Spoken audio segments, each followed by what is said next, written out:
ময়মনসিংহের গফরগাঁও উপজেলার মশাখালী ইউনিয়নের বীরখাউড়া গ্রামে এক ব্যক্তিকে গাছের সঙ্গে বেঁধে নির্মমভাবে হত্যা করার ঘটনা ঘটেছে।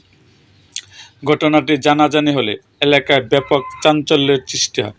স্থানীয় সূত্রে জানা যায়, গ্রামের একটি নির্জন স্থানে গাছের সঙ্গে বাঁধা অবস্থায় অজ্ঞাত এক ব্যক্তির মরদেহ দেখতে পান এলাকাবাসী।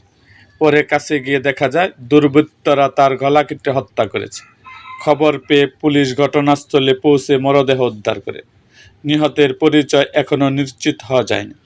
কে বা কারা এ হত্যাকাণ্ড ঘটিয়েছে এবং কিভাবে কী কারণে এমন নৃশংস ঘটনা ঘটেছে। গফরগাঁয়ে গাছের সঙ্গে বেঁধে গলা কেটে হত্যা এলাকার চাঞ্চল্য খতিয়ে দেখছে আইনশৃঙ্খলা বাহিনী। এ ঘটনায় এলাকায় আতঙ্ক বিরাজ করছে। স্থানীয়রা দ্রুত হত্যাকারীদের শনাক্ত ও গ্রেপ্তারের দাবি জানিয়েছেন। এরকম আরও ভিডিও পেতে আমাদের মুক্তাগাছার ইতিহাস মিডিয়া ইউটিউব চ্যানেলটিকে সাবস্ক্রাইব করুন এবং পাশে থাকা বেল আইকনটি বাজিয়ে দিন।